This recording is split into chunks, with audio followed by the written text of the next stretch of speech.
A good way to test whether you're link dumping or not is to go to all the posts that your brand either published from its branded account or that you published from your own account and take the links out. Is the post still helpful? If it's like, oh no, really the purpose of this whole post was just to promote the link, you're link dumping.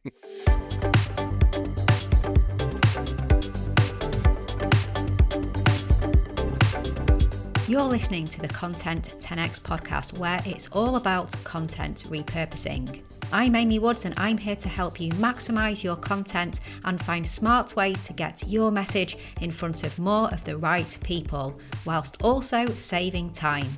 Let's get started.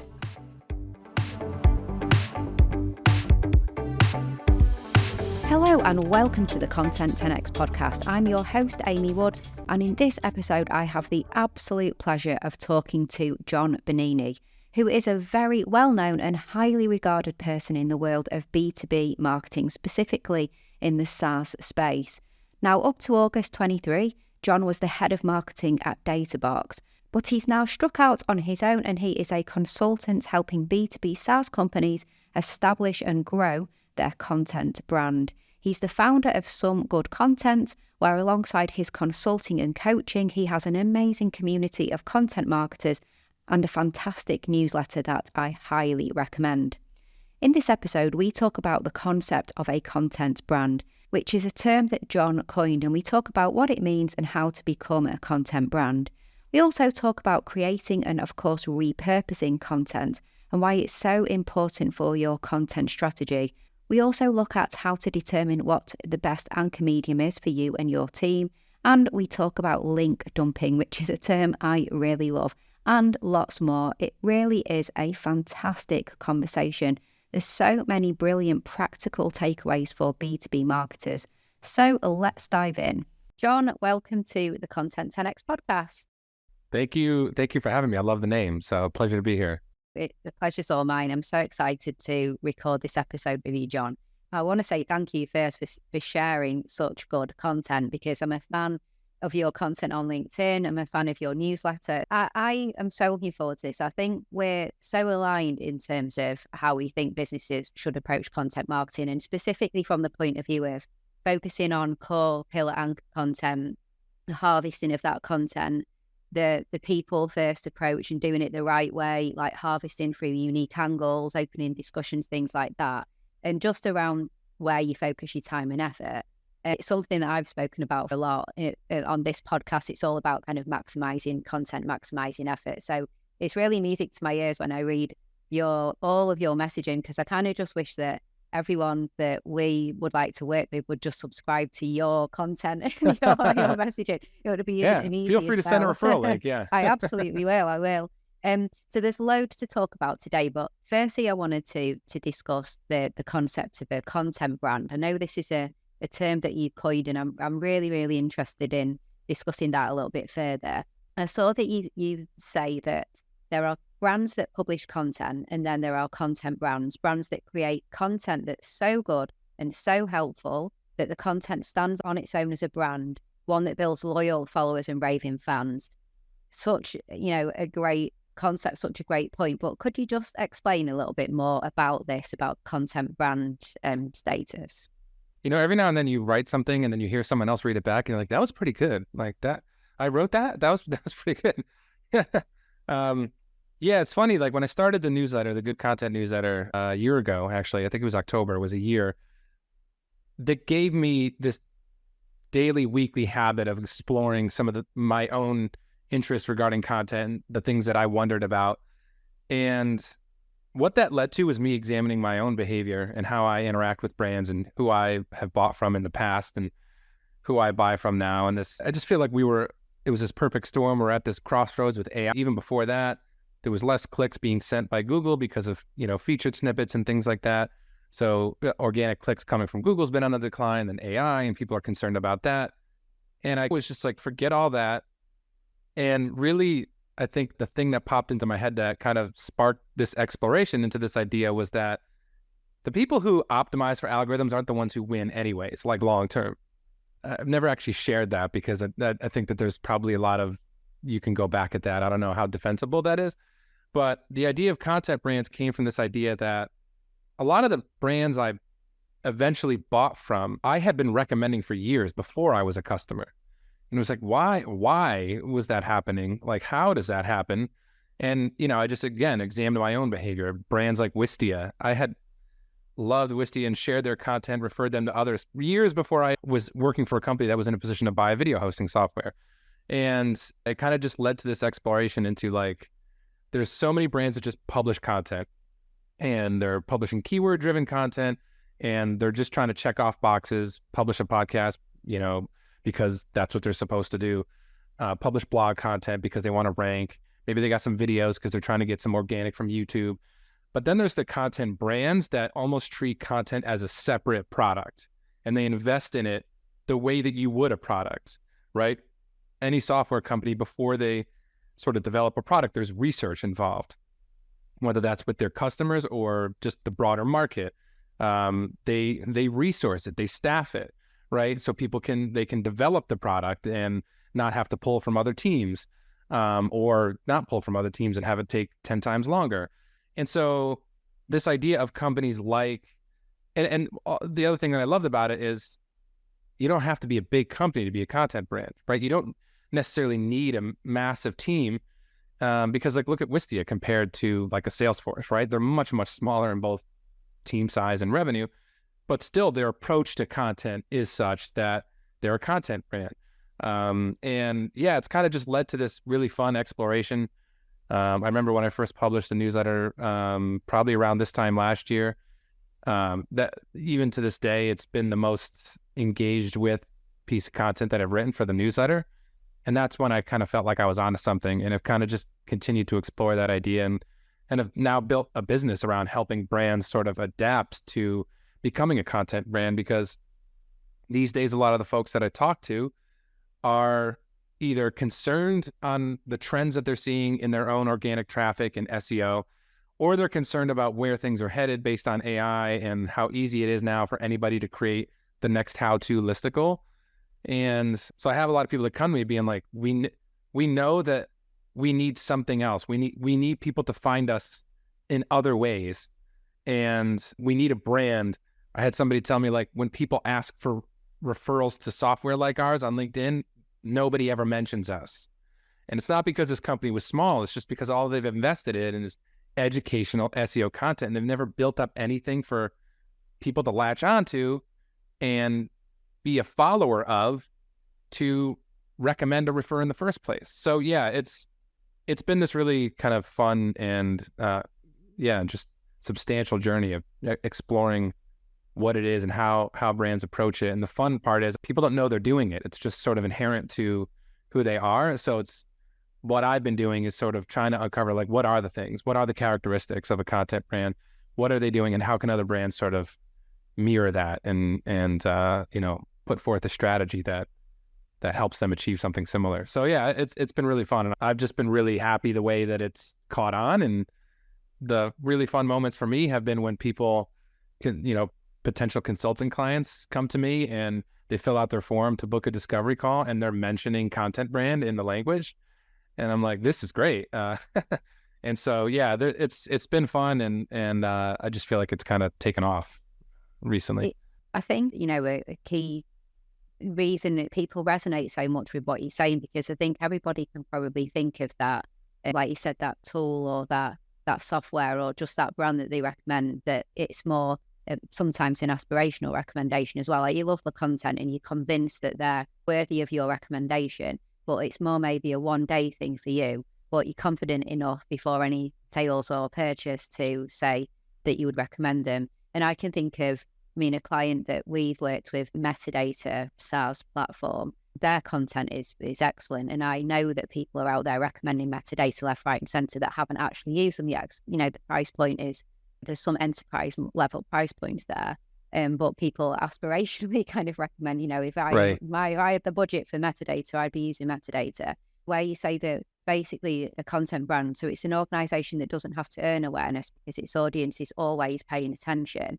What would you say in terms of what it takes to get there? When you were saying about how the content is almost being run as it's almost separate to the business in a way, like with a business structure around the content itself. What do you think about the businesses that the content actually does exist completely on a different platform with a different brand name to the content? And I guess what jumps out to me is I had Tyler Lassard on my other podcast, bit from Vidyard, and their content is all going on sales feed, Right. different platform, different social presence, things like that. But it's all Vidyard's content, growing that helpful content base.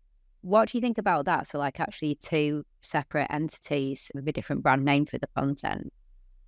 I mean, I think context matters, right? I'm not sure exactly why they're doing it that way, but in terms of the ideas that I'm talking about, I think the important part of it is that it is associated directly with your brand. Because I think the quality, and not even just the quality, because people mistake that for being like, oh, it's well written. Quality is a lot of different things, like how you explore topics, the angles that you choose, like the mediums that you invest in, the talent that you have on there, right? But the quality of that content directly correlates to then what people associate your brand with, right? And I talked about that in this newsletter this week, right? Like for years, to me, Wisty was a very unique product. Is it really? I mean, it's a good product, but I associated their product in the same way I felt about their content. And to have a separate sort of entity, I don't know, like do you lose some of that? So I think the real powerful, like, the Wisties of the world, the Spark Toros, the Profit Wells before their acquisition, right? Like, it's them. And so, I mean, are there cases where having the separate entity like that is valuable? I'm sure. Like, I'm not exactly sure what the use case is for Vidyard there. But I think it's powerful to have people associate the content you create with the same brand that you're offering a product or service within. Yeah, 100% agree. Yeah. Let's move on to talking about creating anchor content. So I absolutely loved an email that you sent out. I think it was around the end of September, which is when I got in touch with you and asked if you would be so kind as to come on the show. And it was about anchor content being harvestable and creating it with a people first approach, and then, harvesting the content in the same way.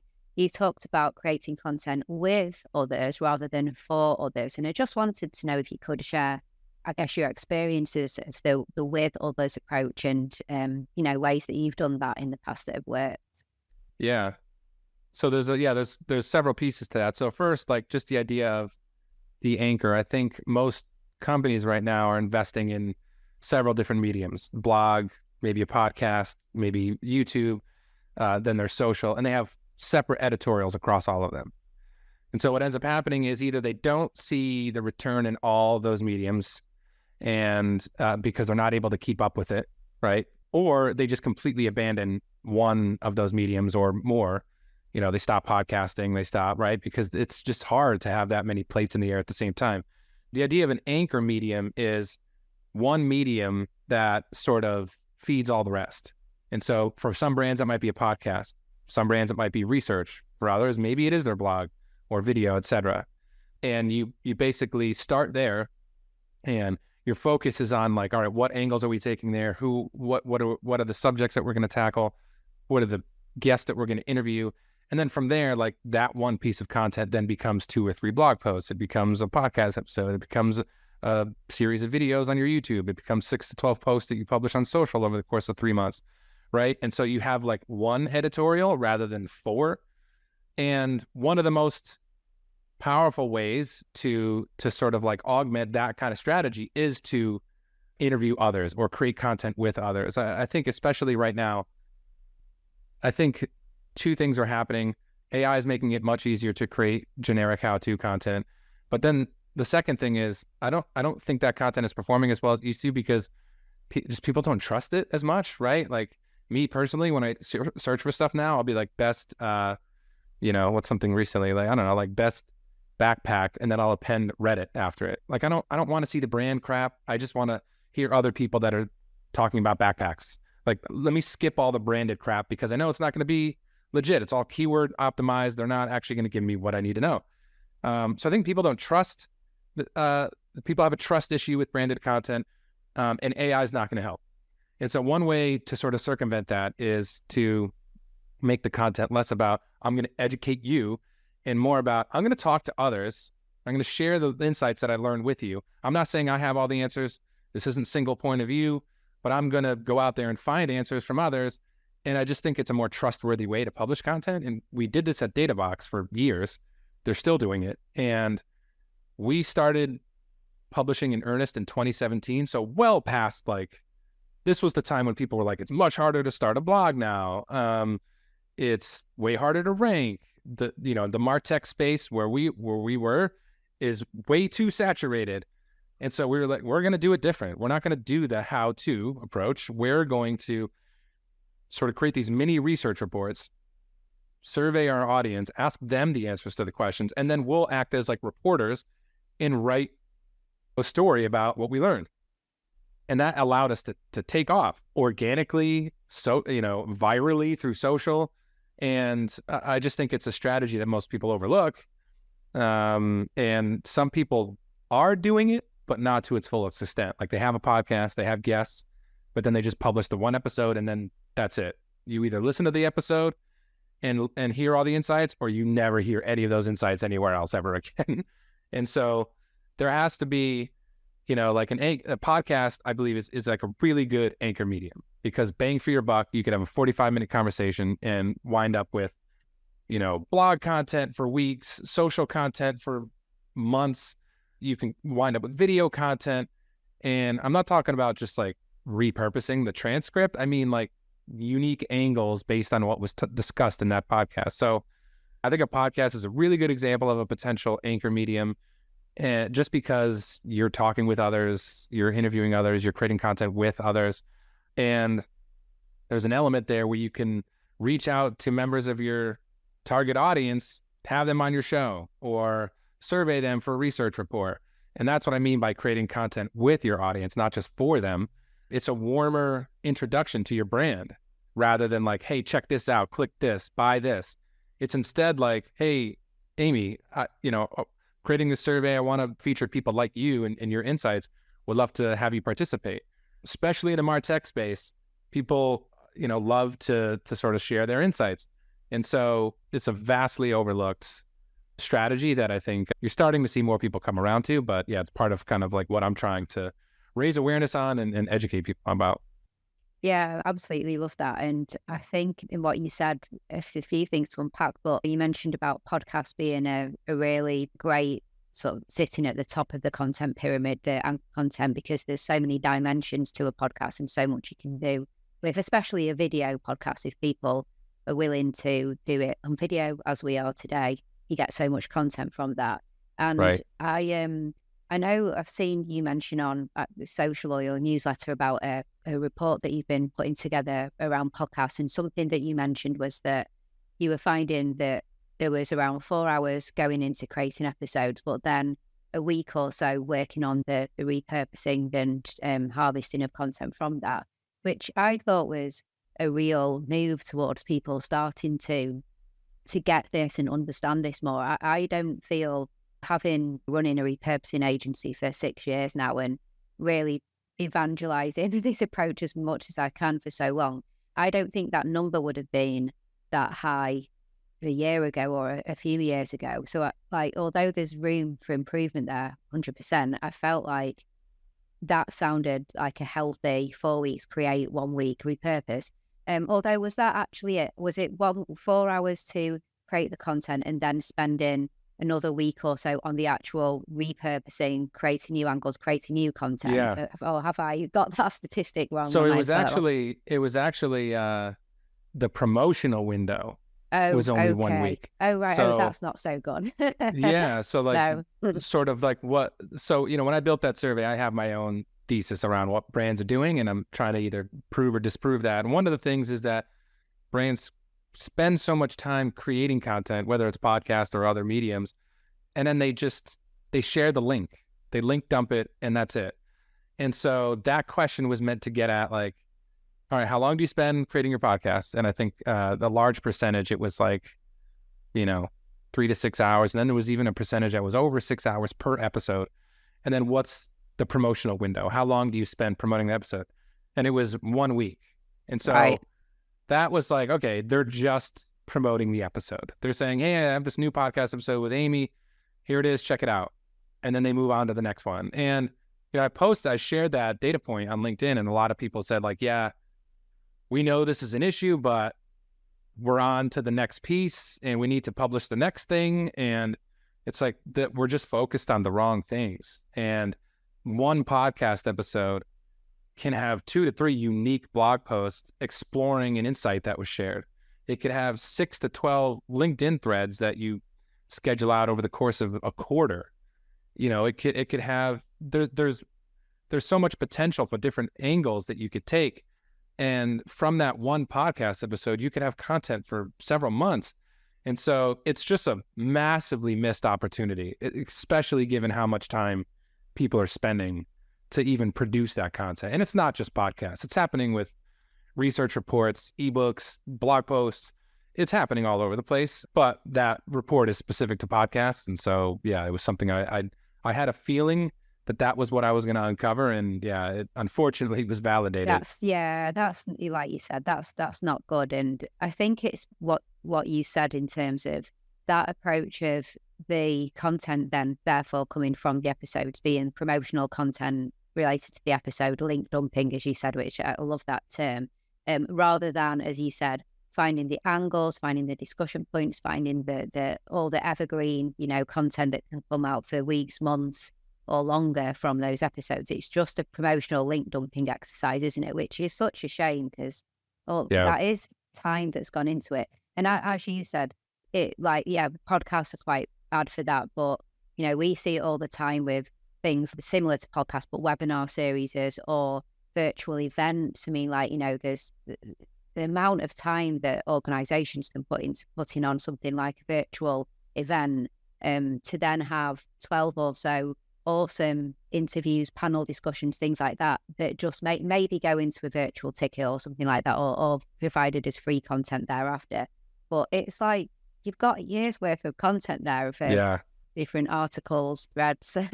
Yeah, there's just so much potential, and like bang for your buck. If a podcast might be the best medium for that, right? Because like I said, one 45-minute conversation could get you so much content, so many threads that you could pull on, and it's just not being done right now, or the ones who are doing it, it's few and far between, and I think people think you need a big team to do it, and it's just you don't. You just need a different process, and you can still publish at volume. It's just your anchor piece. You're publishing less anchors, whereas right now brands are publishing anchors all over the place. Their blogs an anchor, their podcast is an anchor, their YouTube's an anchor, their social content, everything's anchor content. Whereas this process is like, you have your one anchor and you're publishing less of those, but you're publishing a lot of content from it. Blog posts, social posts from that one anchor. So you could still publish at scale if you're a team that's trying to publish at a high volume on your blog. And it's just a much different approach. And I don't think you need a different team structure, different team size. You just need a different process. It's a different process, but I also feel that it's a real mindset shift. And that's sometimes the challenge as well is you can put the processes in, but it's often people have worked in that way for so long, haven't they? And also have been put under pressure from perhaps leadership to work in that way and have been rewarded in that way as well with the bigger pieces, that sometimes I think the organizations, there needs to be that shift in mindset of doing more with less and understanding that there is this opportunity to do more with less, and it can be the same amount of directed hours but directed against different processes, as you said, and things like that. And maybe sometimes it's difficult to win over the hearts and minds of those that are just so set in their ways of doing that. But it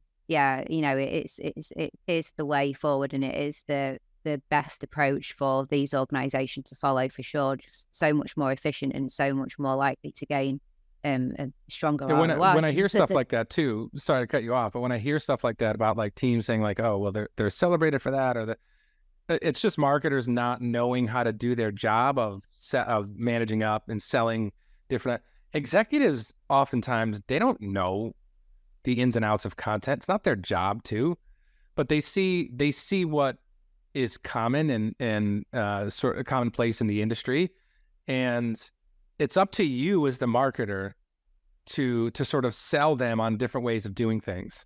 And I just don't think most marketers are equipped to do that. And so they just do what they think they're supposed to be doing or what the executives think they're supposed to be doing without ever trying to be like, oh, hey, there's another way that we could do this and here's how it could work.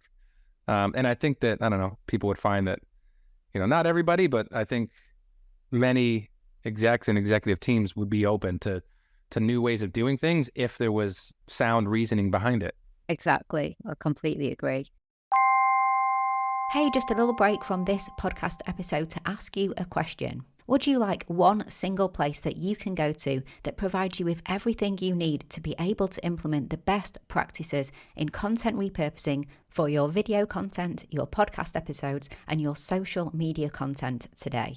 To help you get more value from the content that you create, get more time back, and help you reach more people than you ever thought possible. If so, then you are going to love the Content 10x Toolkit. The toolkit is full of video tutorials, templates, checklists, swipe files, step-by-step guides and more that shows you how to repurpose your content in the best ways possible today.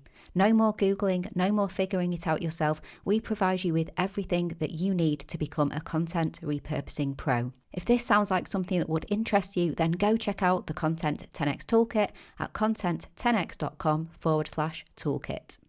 Okay, and back to this week's episode. In terms of finding the best anchor content for you and your team, your organization, because you have to really figure out that content flow, don't you, of what you have agreed is going to be the anchor at the top and then what will come out from below that. What would you say are key considerations that the team would need to put in place in determining what is the best anchor content for us? Yeah, the anchor medium. So it's really about the talent and the interests of your team, because you could tell the brands that are podcasting because they feel like they're supposed to, and it's boring, and it's never going to build the type of audience that they want or the level of consistent attention that they want. So I think it's about aligning your team's skill set and their interests. The flip side of what I just said, you can always tell when you're listening to a podcast, reading a blog post, watching a video, and the person creating it is loving it. Like, you could always tell. And so I think that that's Wistia is a brand I always use far too often as an example of this. And Chris Levine at Wistia, you could tell he just like eats, lives, breathes like video production, and he knows so much about it. And he takes us on these explorations with him as he's learning stuff. He's showing us how he approaches things. And it's so clear that he enjoys the subject and he enjoys the medium in which he's discussing the subject. And I think that part is critical. And I think there's two ways to go about it. You look at your current team and you sort of align, all right, what's our anchor medium going to be based on our current skills and, the interests of the team? What do they love to create for? Maybe it's email, maybe, right? Like, maybe it's video, maybe it's a blog, maybe it's written content. The other way is if you're sort of trying to staff your team is to decide, like, what do you think, which medium do you think your team should be investing in, or what direction do you want to go as a leader, and then hire for those skills. So if you know it's going to be podcasting, don't just hire a content marketer that's, good at writing and editing blog content. Go out and find on-air talent. So I think the most important piece is just making sure you're aligning the skills and interests of your team with whatever anchor medium that you choose, because if you do that, it's so much easier to gain traction and to build the kind of audience that you want and to get the kind of attention that you're looking for. I don't think it could happen just by, all right, I think we should be podcasting. Let's make that our anchor medium and let's get everybody on board with that. And if you don't have the right talent for that and they're not interested in it, it's just not going to work. Yeah, I agree with you. And I think quite often it can be down to, as you said, the talent that will be the on-air talent of the show, isn't it? That sometimes the back-end team is super keen on the podcast, but no one's really putting their hand up to actually go and be on the mic and be running the show. But then, like you said, if it's something you're aspirationally wanting to do, then when the next hire opportunity, you hire for what direction you want to go in, don't you, and hire the right skills. And then in terms of the harvesting of content, as we were saying earlier, it's not about link dumping and just, hey, newest episode lands now, go and check it out, and more about finding the angles, things like that. So finding the discussions, the unique points of view, the ideas that were shared, and creating good content around that. I guess a last question I wanted to ask is that whilst I agree on, obviously you should not link dumping, you should be just putting valuable snippets of content out from the anchor content. But what ratio do you think is appropriate to share links in terms of course, occasionally you want to drive people to the locations you want to drive them to. Is we try and follow certain ratios of we'll create so many percentage that yes, we will add links and there will be a mention. And then somewhere there's not even a mention that it came from other content, not relevant. This is just a post about that particular angle. Do you have any way that you try and follow that approach? So when I talk about link dumping, I don't mean to say that you shouldn't share links. It's the way in which people promote their content. Link dumping is after you record this episode, you post it on your Twitter and LinkedIn and said, I just recorded an episode with John Bonini last week. We talked about XYZ, check it out. That's link dumping, right? So the issue is the purpose of the promotion is the link. If you took the link out of that promotion, your post says nothing. You learn nothing. There's nothing interesting besides maybe the person, right? Oh, so-and-so was in the show. You can still share the link, but it's about making the post. If you strip the link out, it's still valuable. It's still insightful. You still learned something. You were still entertained. You were still inspired. That's really the heart of what I mean by not link dumping. A good way to test whether you're link dumping or not is to go to all the posts that your brand either published from its branded account or that you published from your own account and take the links out. Is the post still helpful? If it's like, oh no, really the purpose of this whole post was just to promote the link, you're link dumping. Yeah, exactly. If you included a link, but you also said, hey, I had this discussion with Amy Woods, and these were the 5 things I found that were most interesting about how, her agency approaches content. I discussed them. I published a long thread on LinkedIn. And at the bottom, I'm saying, if you want to check out the full discussion and learn more, that's not link dumping. Both posts share a link, right? One is link dumping, one is not. If I pulled the link out of the latter example that I just shared, the post stands on its own. It's still helpful. Amanda Natividad from SparkToro refers to this as zero-click content. You don't need to click to learn anything. And so I think that's really the heart of what I mean when I say that we need to move away from link dumping. And there's so many ways that we can do that. And there's so many different approaches and angles that you could take. From this podcast alone, I've talked about things that I used to do with Databox. I talked about how I sort of like what led to the idea of content brands and what that all means and how brands can adapt. We're talking about link dumping. These could be unique social posts. These could be unique blog posts. You could have a blog post that's like how Databox used research to blah, blah, blah. And it's harvesting content from this conversation. Now that's a standalone blog post, it's a standalone LinkedIn thread, standalone, right? And then you could go back and be like, okay, the piece on link dumping was interesting. Now I could do a unique piece on that. And so there's so much content to be harvested beyond just the episode itself. And so like, that's the other piece of link dumping is, are you just sharing the piece in isolation and that's it?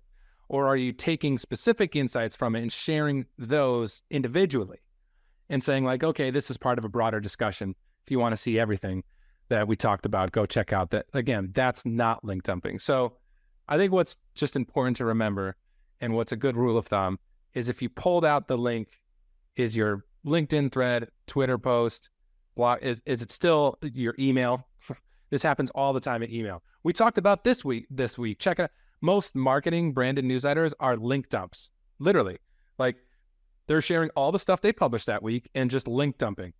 There's no inherent value to the newsletter. I shouldn't need to subscribe to this because there's no value here. And so a good exercise is to go back and just audit what you're doing. And if you pull the links out, is there inherent value there? If there's not, there's a good chance that you're link dumping, and there's a better way that we all need to be doing this.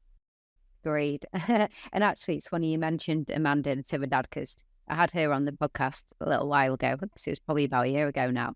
And like, as she said, talking about zero-click content. And basically, exactly what you said, does the post add value on its own if there was or wasn't a link? Yeah. And it's just so important, isn't it? And it's such a good practice to get into, and it probably should be some kind of like pop-up warning when people post. If you've got a link and this link was gone, would it still have value? You're link dumping right now. Yeah. Yeah, It's some sort exactly. of like AI functionality that That tells would us be that. Yeah. good. Yeah, for content marketers, it could be a plugin, couldn't it? Chrome plugin. Right. Content marketers. We just come up with an idea there. If you use check it out, it's like, whoop, red flag. Yeah. Did you really mean to say that? Yeah. Is this really adding Did you really value? mean, instead of directing them somewhere else to check it out, why don't you just share it here? And then if they want to see the broader context, yeah. But I guess maybe that's another thing. If you're using check it out, stop and just like audit You what don't you're need doing. to. Yeah, exactly. Well, John, thank you so much for coming on the show. I could talk to you for a lot longer, I'm sure, but I'm very respectful of your time and I'm conscious that we need to wrap it up. So thanks for coming on. Absolutely awesome conversation. Where would you like people to go? Obviously, there's somegoodcontent.com. You've got your awesome newsletter, Yeah. but I'll let you take it away. Where would you like people to? Yeah, I mean, I think the newsletter is probably the easiest way for us to stay in touch. So it's just somegoodcontent.com/newsletter. And yeah, visit there and subscribe to the newsletter, and publish weekly. And I think this is where I kind of sort of become a diary for my explorations into what I'm learning with working with others, just my own observations from my experiences. And yeah, it's been a lot of fun, and I think everything I share, that's sort of my anchor medium. So best place to stay in touch is there. Yeah, highly recommend. And we'll put a link, obviously, in the show notes to your newsletter to subscribe. So again, thank you, John. It's been absolutely fantastic to have you on the show. Yeah, thank you for having me. This was a lot of fun.